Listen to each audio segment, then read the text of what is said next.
There's a little thing I want to talk about, actually a bit of a big thing. I'm surprised I haven't made this earlier.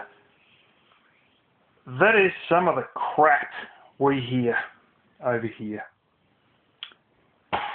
In regards to animal liberationists and all that. Now, I'll tell you something. Years ago when I was a school kid, they told us as kids in the late 80s, early 90s, you can't just print something as fact and get away with it because someone can take you into court.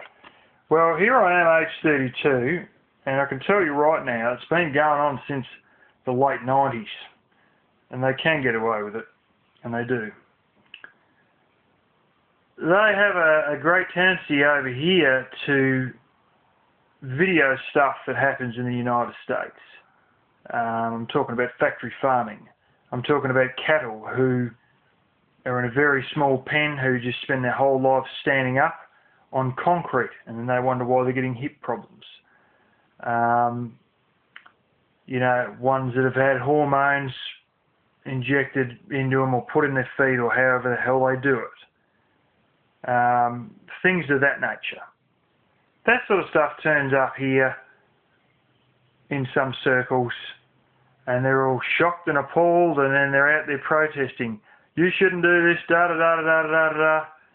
You know, there's some people whose brains are so soft they can't work out simple things, such as the fact that one country may be different from another, such as the fact that they can film stuff in the States and then claim it's happening here when it never is.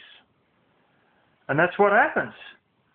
And you get these idiots, I mean true flaming rocks in the head idiots who have protests, we shouldn't be factory farming with sheep. Sheep, you know, this is one of the things they put in an advertisement. Sheep are there, you know, fed like machines just to produce the maximum profit, blah, blah, blah, blah, blah, blah, blah. You even seen a sheep feedlot? Because I haven't. Out here, it's all open paddocks. What I can't work out is that these dickheads must never leave the city and see these sheep running around in open paddocks. I've shown me own, you know, only once, but they're too boring to bother filming because all they do is watch grass grow and then eat it. But, you know, quite simply, some of the stuff that's spread around is just pure crap. I go into the capital city to see doctored photos on billboards, and I can tell you for a fact, I've been butchering for 19 years. Not as a day job, but to provide meat for the family here, you know, for myself and my parents and me and my father get into it and off we go. And I can tell you, I know what the colour of sheep blood is because I've been seeing it for 19 years. Possibly more, actually more. You know, and it doesn't look the colour of lipstick like the doctored photos on the billboards. You know, some of this stuff, a massive amount of it is just pure BS. Now, I know in the States things are different. They are dramatically different. But over here, there's something that we have called the free market and the consumer, and they pretty much make it up. And, you know, when it comes to genetically modified foods, how many farmers do I know planting that stuff? Try zero, because they're scared shitless that if they grow all this stuff, they might not be able to sell it. Now you got Coles, who is a big supermarket chain. Another bunch of dickheads trying to jump on the bandwagon. Sitting there saying that we now have hormone-free beef. Rightio. Well, first of all, I know that's a lie because the animal wouldn't have grown without hormones of some kind. Oh, they mean hormones added. Okay. So no hormones added. Rightio. Well, that's a bit strange because I don't know anybody who adds hormones. I don't know even how the hell they do it. I have heard it through the feed, but I've only heard that. It's all crap. It doesn't happen. Doesn't stop the newspaper printing the next day, now that it's been revealed that some people are using, you know, beef that's been fed up with extra growth hormone and all this sort of stuff. How do you feel about that? Oh, you know, it's terrible. And you got some yuppie they've interviewed on the street. Oh, it's terrible that blooming people are, you know, that this stuff's been allowed to go on and people haven't known about it. Oh, it's disgraceful that they even had the balls to do it. They never have had the balls to do it. I have seen government experiments, photos of these experiments from 1983 where they deliberately fed a sheep growth hormone. Now, this sheep was about half the size again of a normal sheep. You know, and they had one that was, I think they do it with twins, as they often do with a lot of these sort of medical tests. And yeah, it was quite a bit bigger. That was an experiment done by the government in 1983. How many people actually took it on a commercial basis and done it? Absolutely none. Things work a whole lot differently here when it comes to meat production than what it does in the US. Now, you want to talk about feedlots. I have said I'm going to go and video this one, and I should damn well do it while I've got days and time off. Go and video this one that's down here. I think a few of them are on concrete, but they're outside, and the vast majority of them are not on concrete. They're actually on normal soil. And there is a very small amount of grass around, but because of the large amount of animals and the big hooves, they usually tear the grass to shreds. But there is a little bit of grass there, you know, that they haven't trampled to death. In amongst these feedlots, and that's your feedlot. There's other ones I've seen on TV here. Same thing again. They're walking around out in, you know, normal soil. They've got plenty of room. They're not rammed in like sardines. And with those, they've found out that they get better growth rates than that if they look after them, a bit like they do with chooks.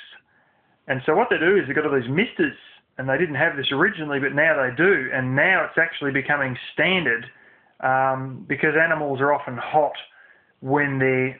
It's becoming standard in sale yards because animals are hot when they're on a truck and it's very dry, the wind dries them out and all that. As they come through and they unload them off the truck, they've got water jets and they run through these water jets and it wets them all in the summer. They only turn sun in the summer, obviously. And it wets them all and allows them to cool off. And then there's like, you know, the wind blows and it's like they get lovely and cool off it. You know, and that's one of the things that they do because, you know, they want to look after them. And they don't want any dying in the yards and stuff like this. You know, none, you know, they don't want any having heat stroke problems or anything like that. And of course, so do these feedlots, the few feedlots that we do have. They have the same thing, but they have misters. And it's the same, they don't actually spray them with water directly, but they have misters there. And they have this pipe in the ground, and then shooting out of the ground, they have this big taller pipe. And then there's a little thing on it, and this mister will, there'll be a fine mist going everywhere. You know, and when it's a hot day, they stick those on a timer, and every now and then, bang, they start up. I don't know if I don't think they just leave them on all the time, but I think they sort of kick in every 5 minutes for 20 seconds or whatever. And it's much the same as what we had in boomerang nurseries and the glass houses in summer. And I remember a day there, I swear, I think we were pretty much 50 degrees Celsius. I've never experienced heat like it in my life. Anyway, that was one section we were in, and we went in another section and they had all the misters running. And you're sitting there just doing your stuff, and it's getting really hot, and the next thing, all those misters start up. I'm not joking. It dropped to about 70 degrees or less. It might have been 68 degrees Fahrenheit. And then, you know, and then after a while it gets humid, and then all the vents open, and boom, lets it all out, and then it starts to get hot again, and then, you know, vents close, bang, misters go on again. Yeah, pretty good. Very, very nice to be under misters. I tell you what, if it's a hot day, you know, and you had a place you're working in, you know, misters, they're a dream. They're like the best evaporative cooling you could come across in your life. As far as I'm concerned, that was probably the most effective evaporative cooling technology that I've ever experienced.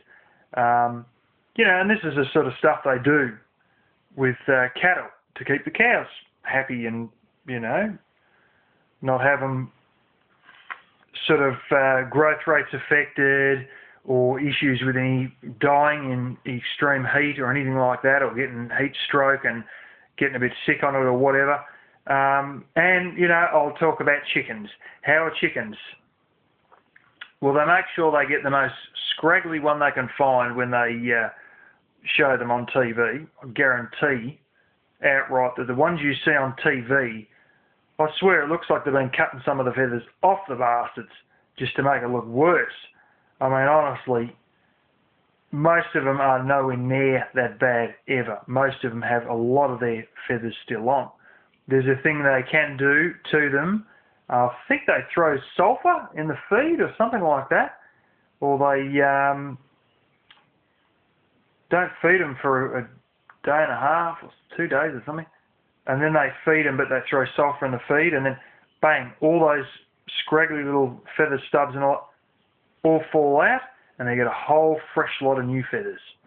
And of course, you've got to feed them well during that time, because they're, you know, they call it molting, and they do that, you know, on occasion with them. Particularly, you may not know this, but a lot of them go to pet food, as you probably suspected, but there are some that they actually sell as pet chooks afterwards, and those ones, they molt them to be able to you know, sell them as pet chooks, but that's only a very, very small percentage. That's you know, a few percent, 2 or 3%, if that.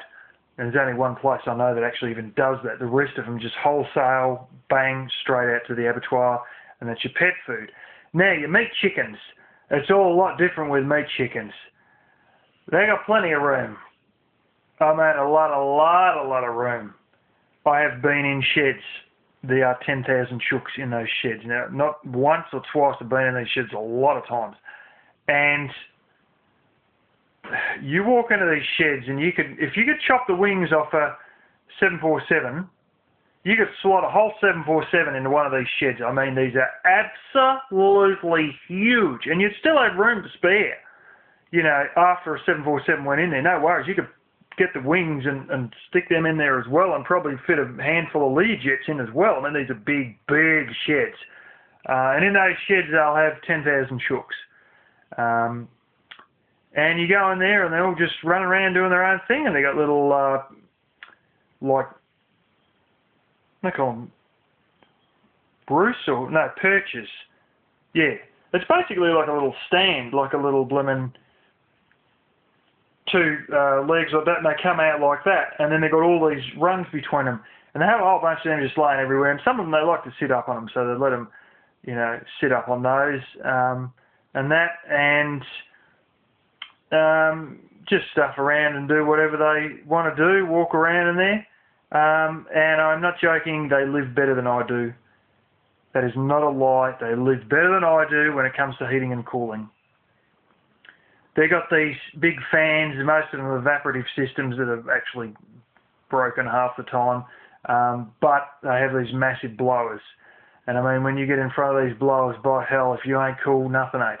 The insides are insulated with foam, all insides, foam everywhere. Same in the battery hen ones. The battery hens, because there's so many of them, they don't need to heat the place. They just have it insulated. And I've gone from below freezing temperatures. I don't know if it was below. Well, yeah, it was actually. Yeah, it was probably just on freezing temperature. And you go into these places and it's as warm as toast. I mean, it's, you know, 73 or more. I've been in areas where it's been, about 38. Maybe 40 degrees Fahrenheit, and you go in and it is literally about 78 degrees Fahrenheit in there. That's in the battery hen ones. Now, with the other ones, you're looking at about 73, probably around the 70 mark. This is the meat chooks now. They're kept at about 70 degrees Fahrenheit. They're cooled with the big blower fans, as I was saying. And they're heated with propane. And I'm not joking, you're out there in the freezing cold with your workmates, getting ready for the boss to get organised with all this stuff, and they're all having a cigarette, and I'm just standing there freezing my ass off. And you go in there, and these things have got 70 degrees, 71 degrees Fahrenheit. And you're busting to get into these places because the damn employees are out in the freezing cold, and the chooks are in there nice and warm. That's what it's like. Now, the cooling in the battery hen systems, that is evaporative. They have suction fans at the back of the shed, and at the front of the shed, just these massive big cooling pads. You might have seen them, they're like cardboard crisscross ones. The whole damn front of the shed will be like that. And then they've got a big tarp thing, heavy duty tarp that pulls over the whole lot that they put down during the autumn and the winter, and they open it up, but they don't pump any water through it in the spring, and in the summer, of course, they've got water pumps through, and they've got serious pumps because it's a lot of water that goes through that system. But all this stuff, about all the poor little animals, it's not like that over here in Australia. They're awake up to all that sort of stuff. They do these things for profit. And isn't it terrible? They do it for profit. And you know why? Because we realise that if you look after an animal, it will produce well. That's why you feed your sheep hay when things start running out. And I don't mean straw with no grains in it, I mean hay with the grains in it. Stuff that was, oats and that weren't harvested and sent to a flour mill, that were just cut off at ground level with the grain still in them. And one of my bosses, he used to feed them blooming sunflowers and blooming everything, and they're well looked after. Station country is a bit different, but they run very low numbers, and they have to because there's no nutrition in the damn plants that are there. And then you got to worry about things like salt licks, and that's these blocks that sort of look like salt, and they got molasses to hold it all together, and they lick it. And they just literally come up like that, and sometimes you see them nibbling the side of it. And we had some of those out during the drought, and they eat those to keep their vitamin intake up. Not eat big chunks of them, but they just lick them and play around, and that's what they call them, a salt lick. But they've got like a whole thing of all the different vitamins and all that, and all the amounts of them, all that on the side of the box. And you plonk them out. There's another one they used to have in Western Australia where I grew up as a kid, and you have a ball which looks like a chrome ball bearing, big one like that, and you have another one which looks like sort of a stone thing, and they call that a grinder. And this is places where, the soil's pretty bad because it was pretty useless over there. And there's quite a liability that in station country they use this stuff as well, because we used to use it over there. And what that is, that's your trace elements and all your minerals and your vitamins and that. And basically it's designed so that the two bits, sometimes they crap them out, and then you got to give them another one. And you can tell because they'll look a bit sort of weak on it. Apparently, I think that's the case. But, if one sort of looks worse than the rest, it may have crapped it out, so you've got to give them some more. But basically this grinder and the what looks like a chrome ball bearing sits in there, and they sort of hang in the bottom of their guts, and they grind away against each other as the animal walks around. They sort of rub against each other, and they slowly let out trace elements, and that's designed to last for 10 years, and in most cases a damn sheep is, you got a lousy blooming 5% that actually make it at 10 years of age. So basically you cover it, it's covered for life, and you put those things in once it's about 2 years old, 2.5 years old, and it's gives them the nutrition that way, which is just what you got to do to farm these so-called areas that everyone says we should open up, and they're doable, but just barely because the soil's just rubbish. Everything needs to be fertilised and all that sort of stuff. So yeah, that's a few little things that they don't tell you about these poor sheep that get treated like crap, and they do every photo trick, Photoshop thing in the world you could think of. I seriously think some of the ones they've shown, I've never seen ones that bad before. In all the years that I've been involved in sheep farming, my family's been farming since 1565. Yes, 1565. And quite simply, I've had a fair bit of time in the chicken industry, and these ones you see on the TV, it's either happening overseas or it's bull crap, because it doesn't happen like that here. So yeah, that's just a few little things I thought I'd set you all straight on, and I'm shocked to the fact that plenty of these people who are bitching about this stuff, there's enough of them who have actually got cousins and extended family who are in contact, who are not in contact with, but are literally farmers themselves, or live in one of those communities. And they never ask their own cousin, how do you really treat sheep? They never ask, but they just get on the rant. And I sometimes wonder if these people even have cousins involved in farming, because they're pretty clueless. But I've heard some strange things from my own cousins, so I wouldn't be surprised. But yeah, that's just one that I thought I should tell you all, because there's so much crap and so little truth, and doctored photos every inch of the way, to the point there's not even one that isn't doctored, from what I've seen. So yeah, there you go.